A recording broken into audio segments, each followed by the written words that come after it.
안녕하세요. 소희입니다. 정말 오랜만에 니체의 책으로 여러분을 찾아뵙게 됐어요. 제목이 사는 게 힘드냐고 니체가 물었다인데요. 여러분, 니체가 이렇게 물어보면 뭐라고 답하시겠어요? 사는 게 너무 즐겁기만 한데요? 하시는 분들은 많지 않겠다는 생각이 듭니다. 그만큼 고달픔과 소소한 행복이 교차하는 게 우리의 인생이 아닐까 싶습니다. 왜 내 인생이 자꾸만 허무하게 느껴질까? 다들 행복해 보이는데 왜 나만 이 모양이지? 내 인생 어디에서 의미를 찾아야 될까? 이런 고민이 한 번쯤 드셨다면 니체의 이야기를 한번 들어보세요. 내 인생에 대한 후회나 허무함, 또 자책 같은 감정들을 조금은 내려놓으실 수 있을 겁니다. 그럼 낭독 시작합니다. 사는 게 힘드냐고 니체가 물었다. 위험하게 사는 것만큼 아름다운 것은 없다. 니체는 왜 험난한 운명을 사랑했을까? 니체가 말하는 초인은 자신의 운명을 사랑하는 사람입니다. 여기서 니체가 염두에 두고 있는 운명은 일생 동안 병고에 시달렸던 자신의 운명처럼 험난한 것이었겠죠. 운명은 사람마다 다르게 주어집니다. 어떤 사람은 부잣집에서 태어나 좋은 두뇌를 타고나서 좋은 대학을 졸업하고 좋은 직장 얻어서 일생을 평탄하게 사는가 하면, 어떤 사람은 형편이 좋지 않은 환경에서 태어나 교육도 제대로 받지 못하고 경제적 어려움에 시달리며 고단한 일생을 보내죠. 이런 세상을 보면서 참 불공평하다는 생각 누구나 해봤을 것입니다. 니체가 평탄한 운명을 살고서도 운명을 사랑하라고 말했다면 우리는 그의 말에 코웃음을 치며 말할 것입니다. 너 정도의 운명만 주어진다면 나도 운명을 사랑할 것이다 라고 말이죠. 사실 니체는 비록 5살이라는 어린 나이에 아버지를 잃는 불운을 겪기도 했지만 예술과 학문 면에서 천재적인 재능을 타고났기 때문에 사회적으로 성공할 수 있는 소질이 선천적으로 충분했다고도 볼 수 있습니다. 게다가 25세의 나이로 스위스 바젤 대학의 교수가 됐으니 적어도 그때까지는 누구나 부러워할 만한 운명이었다고도 할 수 있죠. 하지만 니체는 교수가 된 지 10년도 되지 않아 병 때문에 교수직을 사퇴하고 학교에서 나오는 연금으로 일생을 보내게 됩니다. 연금이라고 해봤자 너무나 적은 금액이어서 한겨울임에도 방에 불을 떼지 못했던 날들도 있었죠. 또 니체는 제자였던 루 살로메라는 여인을 사랑했지만 그녀의 사랑을 얻지 못한 채 평생을 독신으로 보냈습니다. 더군다나 그가 출간하는 책들은 하나같이 독자들의 주목을 받지 못했습니다. 출판사 입장에서는 당연히 그렇게 인기 없는 책들을 출판하기를 꺼렸기 때문에 니체는 자비로 책을 내야만 했죠. 그러다 조금 유명해지는가 싶었는데 45살의 나이에 광기가 엄습해오면서 그는 10년을 병석에서 식물인간처럼 지내다가 죽었습니다. 저는 니체가 항상 자신의 운명을 긍정하고 사랑했을 것이라고 믿지는 않습니다. 우리도 때에 따라 정신력이 저하되었다가 강해지곤 하는데 아무리 니체라고 해도 정신력에 기복이 없지는 않았을 겁니다. 하지만 정신력이 고양되었을 때 그는 무엇보다도 자신의 운명을 긍정하고 사랑했습니다. 자신의 운명이 얼마든지 반복되어도 좋다고 큰 소리 칠 만큼 말이죠. 그러나 그의 운명은 우리가 부러워할 만큼 평탄한 것은 아니었습니다. 아마도 저를 포함한 대부분의 사람들은 자신의 운명이 니체의 운명과 같지 않다는 사실에 안도감을 느낄 거라 생각합니다. 나이가 들수록 우리는 인간에겐 인간의 힘으로는 어찌할 수 없는 운명 같은 것이 있다는 생각을 하게 됩니다. 내 사전엔 불가능이란 없다라고 나폴레옹이 외쳤지만 우리 인간에게 불가능한 것들이 왜 없겠습니까? 나폴레옹만 해도 모든 것이 가능한 것은 아니었습니다. 그는 위대한 정치가나 장군은 될 수 있었지만 위대한 화가나 음악가가 될 수는 없었습니다. 또 그 역시 권력을 잃지 않고 오래도록 살고 싶었겠지만 종래에는 권좌에서 물러나 유배지에서 쓸쓸하게 죽었습니다.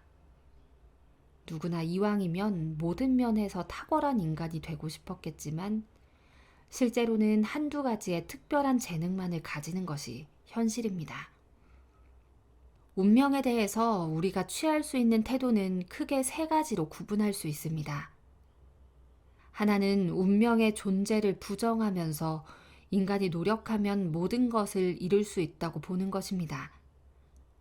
이런 태도는 극단적인 자유의지의 철학이라고 할 수 있죠. 쉽게 말해서 하면 된다는 철학입니다. 그런데 니체는 이러한 극단적인 자유의지의 철학을 단죄의 철학이라고 불렀습니다. 인간은 자신의 삶의 주체이고 자신이 원하는 방향으로 삶을 만들어 나갈 수 있다는 철학은 언뜻 보면 인간을 존중하는 휴머니즘의 철학인 것처럼 여겨집니다. 그런데 니체는 왜 그것을 단죄의 철학이라고 불렀을까요? 인간이 얼마든지 운명을 극복하면서 자신의 삶을 자신이 원하는 대로 만들어 나갈 수 있다고 믿느냐라는 질문에는 보통 어떤 사람들이 긍정적인 답을 할까요? 긍정적으로 답하는 사람은 사회적으로 성공한 사람일 가능성이 높습니다. 부정적으로 답하는 사람은 사회적으로 실패한 사람일 가능성이 높죠. 성공한 사람은 자신이 성공한 것은 모두 자신의 노력 때문이라고 여기지만 실패한 사람은 자신이 실패한 것은 부모를 잘못 만났거나 운이 없어서라고 생각할 것입니다. 자유의지의 철학은 사회적으로 실패한 사람을 단죄합니다. 그대가 실패한 것은 그대의 노력 부족 때문이다 라고 말이죠. 이러한 단죄에 대해서 사회적으로 실패하는 사람들은 억울하다고 할 것입니다. 사실 우리나라뿐 아니라 전 세계적으로 감옥에 갇혀 있는 사람들 대다수는 가난한 집안 출신입니다. 우리는 우리가 태어난 나라나 가정의 환경이 우리 자신의 장래에 미치는 영향을 무시할 수 없습니다. 여자가 교육을 받을 수 없었던 조선시대에 태어난 여성들은 아무리 똑똑해도 자신의 재능을 꽃피우기 어려웠던 것처럼 말이죠. 오늘날 우리나라를 지배하는 철학도 이러한 자유의지의 철학입니다. 많은 어린 학생들이 이 철학의 지배 아래 단죄받고 자책감에 빠져서 자살을 하고 있습니다.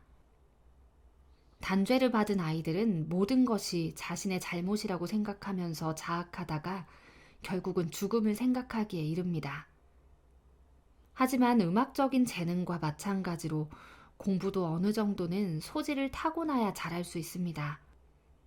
그러니 공부 재능이 없다면 아이에게 주어진 다른 운명적 소질이 무엇인지를 찾아서 개발시켜줘야 하고, 이렇다 할 아무런 재능도 없으면 평범하게 살아가면서도 자신의 삶에 만족할 수 있는 자세를 키워줘야 하겠죠. 운명에 대해서 우리가 취할 수 있는 두 번째 태도는 숙명론입니다. 이것은 일종의 패배주의로서 모든 것을 운명 탓으로 돌리는 태도에 해당합니다. 자유의지의 철학이 사람들을 단죄하지만 숙명론은 사람들을 무기력하게 만듭니다. 운명에 대해 우리가 취할 수 있는 세 번째 태도는 운명을 긍정하고 사랑하는 것입니다. 자신의 역경을 오히려 자신이 성장할 수 있는 좋은 기회로 생각하면서 험난한 운명에게 감사하는 것입니다. 운명의 철학은 언뜻 보면 자유의지의 철학과 동일한 것 같지만 인간이 어쩔 수 없는 운명이 있다고 생각하는 점에서 그것과는 본질적으로 다릅니다. 이런 철학은 힘든 운명을 하나의 기회로 승화시키려고 합니다. 만일 공부 재능이 없는 아이들을 닥달하는 우리나라 부모들을 니체가 봤다면 무척 어리석다고 여겼을 것입니다. 반면 자신에게서 요리에 대한 재능을 발견했다면 자신이 그 재능을 타고났다는 사실에 감사하면서 그것을 최대한 살리기 위해 노력하는 것을 운명애라고 보았을 테고요. 제 생각에 니체가 말하는 운명의 철학을 가장 잘 구현한 사람은 일본에서 경영의 신으로 꼽히는 마스시타 고노스케인 듯합니다. 마스시타 고노스케는 94세 나이로 세상을 떠날 때까지 종업원 수가 13만 명에 달하는 570개의 기업을 거느렸던 사람입니다. 그는 아버지의 파산으로 초등학교 4학년을 중퇴하고 젊은 시절을 어렵게 보냈습니다. 자신의 성공 비결을 묻는 직원의 질문에 하늘에 3가지 큰 은혜를 입고 태어난 덕분이라고 답했습니다. 그 3가지 큰 은혜란 가난하게 태어난 것, 허약하게 태어난 것, 못 배운 것을 뜻합니다.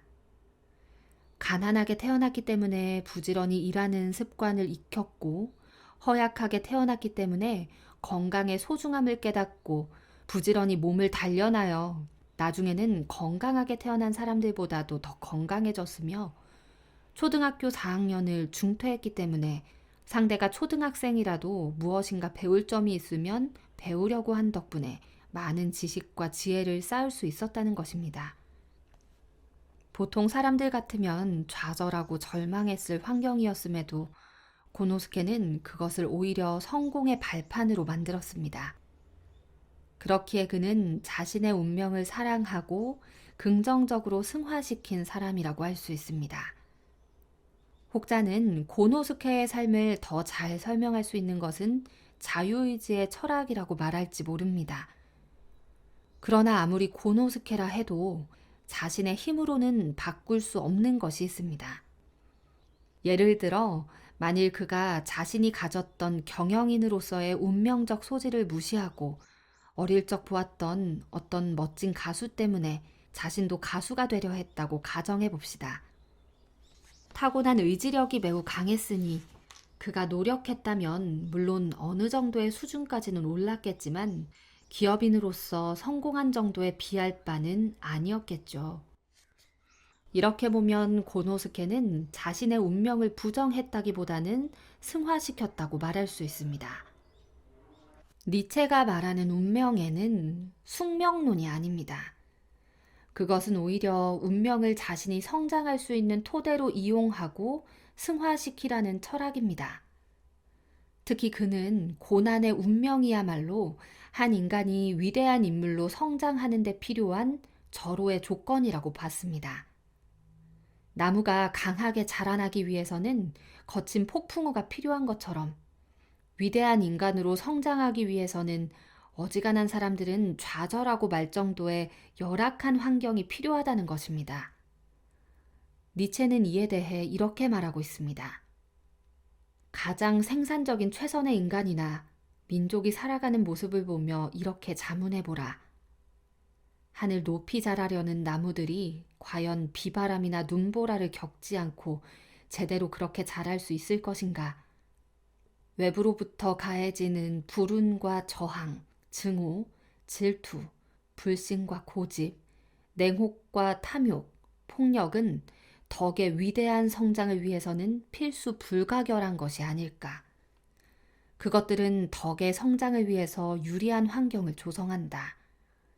나약한 천성을 가진 자들을 사멸시키는 독은 강한 자들에게는 강장제이다. 강한 자는 그것을 또한 독이라고 부르지 않는다. 그런데 운명을 긍정적으로 승화시키는 데 성공한 사람이 반드시 마스시타처럼 사회적으로 성공한 사람만을 가리키는 것은 아닙니다. 자신의 운명을 철저하게 긍정하면서 자신이 겪었던 모든 고통이 다시 와도 좋다고 말했을 때 니체는 결코 사회적으로 성공한 사람이 아니었습니다.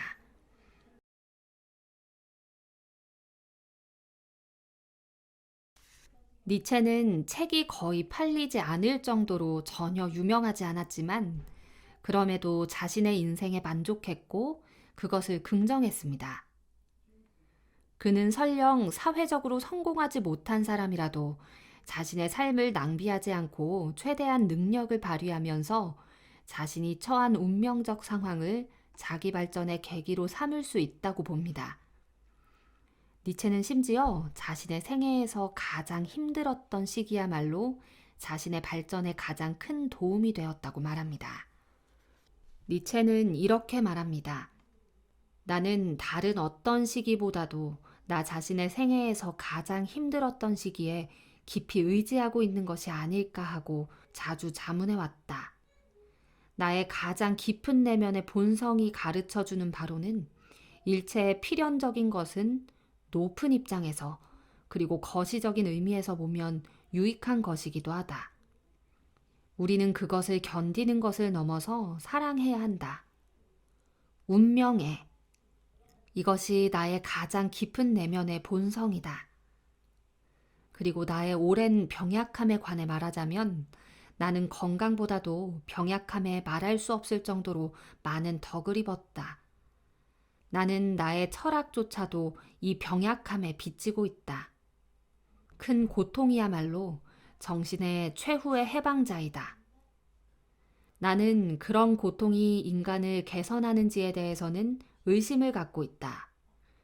그러나 그것이 우리들을 깊어지게 한다는 사실은 알고 있다.